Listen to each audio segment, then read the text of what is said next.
in, I watch Sports Center while I'm digesting my Count Chocula, and I phone my friend, Fat Freddy. And I go, hey, you want to eat a cheese sandwich or something around 3 o'clock? I got to wait for my Count Chocula to digest, but how'd that settle with you? He goes, yeah, great. So I get together with him, and on my way I get some groceries to bring home for later, and then of course there's dinner, you know? So most of my life is finding and consuming food. So it doesn't make for a riveting read.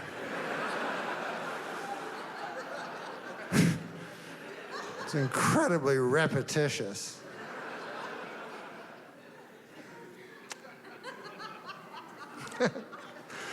When you're writing, you learn a lot of that. I went to a guy who was a big writer guy. He told me about things I didn't know about. Metaphors. You ever hear of them? He said, you got to use metaphors. I'm like, what's that? He's like, that's a thing. So a metaphor is like, you can lead a horse to water, but you can't make it drink. So I'm like, what the fuck does that mean? So he's like, that means you can take a person, you know, and you can give him all the information and everything, but he still has to be the one to absorb it himself. So I was like, well, why the fuck didn't you just say that? Like, what? Why do you have to put a horse into it? Like, what? You thought I was so stupid you needed to make it into some fable? Like, what? A horse? Or sometimes the metaphor part of it is true, but then the literal part is not true. Like they'll go like, that which does not kill you makes you stronger, right? Now, metaphorically, that's true. Like maybe a woman breaks your heart, you know, or life deals you a bad hand. And then the next time you're prepared for it and it doesn't hurt you as much.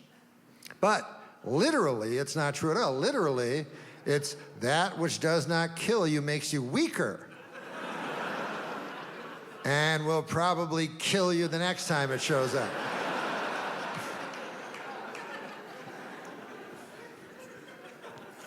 That's why personally, I like the ones where the metaphor is true and the literal part is true. Like, they say like beauty is only skin deep. I think that's beautiful because it is like, you know, really what makes a person attractive is what's inside, their friendship, their conviviality, their goodwill, not this optic trick, you know?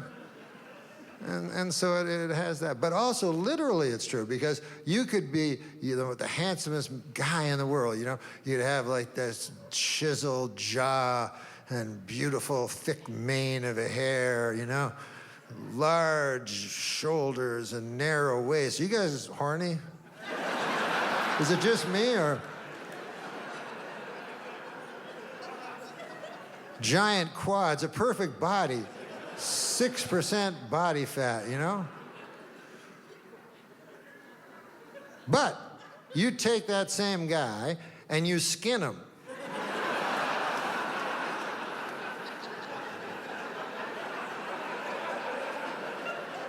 All of a sudden, he is not so easy on the eye.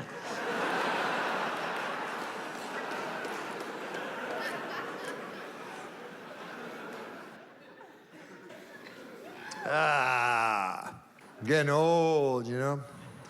I asked my doctor, this is interesting, because I wondered, you know, I know the first two causes of death, heart disease and cancer, neck and neck, you know, to kill you. So I said to the doctor, I said, what's the third most common cause of death? What is the third? And he said, complications. I was like, that's like the doctor fucking up. Like, how is that the third? That's the third? You know, you go, hey, doc, I can't help but noticing my father is dead. And I remember yesterday you said it was a simple operation. And he's like, yeah, we thought it was. It looks simple in the book, I'll tell you that. But you cut open a man, by God, All this red stringy stuff and everything. Are you a doctor? You go, no, you wouldn't have. Way too complicated for you. But you worry when you get old, you know? You're concerned, scared. I remember my grandmother, you know, she was like, I think she was like 85 at the time or something. And I looked at her, she was sitting on a chair. I said, hey, Grandma, she had a bruise, right? And I went from her wrist all the way up her arm right to her shoulder, a big bruise, purple, green, and yellow. A third of each. And I said, Grandma, where did you get that bruise? And then my grandmother said, the wind. It's like, the wind? And she said, yes, do you remember that gentle breeze yesterday? I was like, yeah, I remember.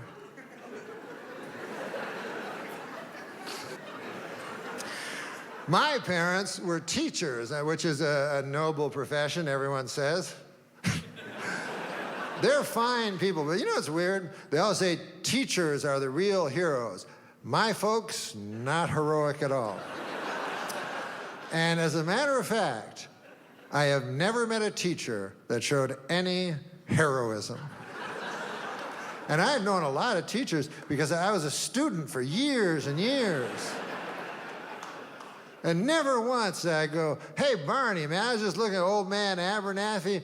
You know, the way he's erasing that chalk on the chalkboard, where he put the chalk earlier. And I was thinking, he cuts a heroic figure, doesn't he? No, me neither. I didn't think that either. I just heard that somewhere.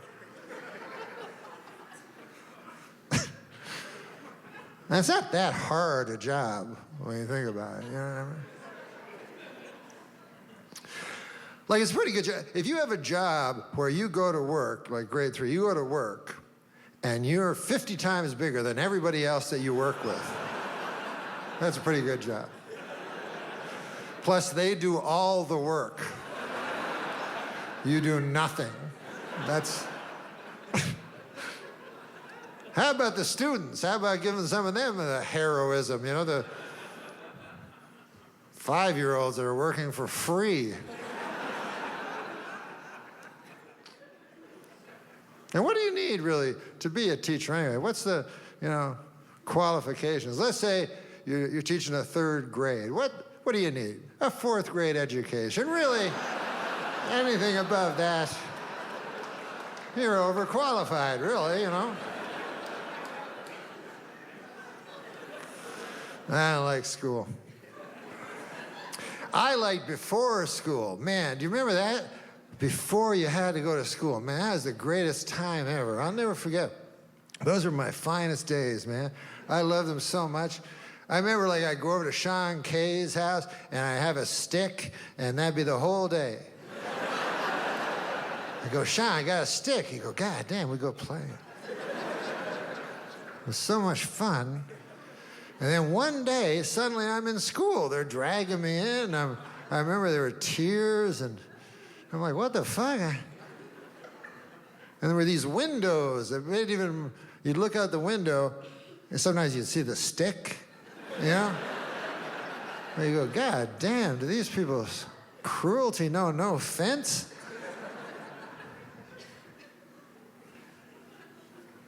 Nowadays, you know, they have the ADD and stuff like that. If a kid's in class, he's like, hey, I'd like to go out. They go, we're going to drug you. And then you won't want to get out and run around in the grass and have fun with the stick. You'll be fine. You'll be good. But anyways, I'm old now, you know. I was young. Now I'm old. Yep. I learned some things in school. But now that I'm old, things scare me, you know, and I think it's the media does it. Like, they go, North Korea, you know, and I don't know, it kind of scares. It doesn't scare me that much, but it's supposed to scare you. But, like, are you really scared? Have you ever woken up, go, ah, and your wife's like, what's the matter, honey? North Korea. A little tiny country way the fuck over somewhere. I'm scared, honey, I'm scared. I'll tell you, Iraq doesn't scare me, North Korea, none of those countries scare me. There's only one country, really, that scares me in the whole country, or in the whole, what do you call it, that's bigger than a country but less than a galaxy? Earth. The entire Earth, there's only one country that frightens me, and it's the country of Germany. I don't know if you guys are students of history or not, but for those of you who aren't, Germany, in the previous century of the early part, they decided to go to war. And who did they choose to go to war with? The world.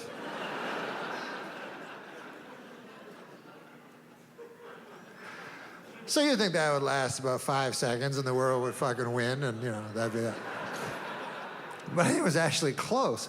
And then, I don't know how that worked, but then 30 years pass and Germany decides to go to war again. And once again, they choose as their foe the world. And now, this time they really almost win. So at this point, you would think the world would go, okay, Germany, you're fucking not a country anymore, all right? The fuck? You're not a country because you keep going to war with the world. And no one does. What do you think you are, Mars? Think you're Mars or something?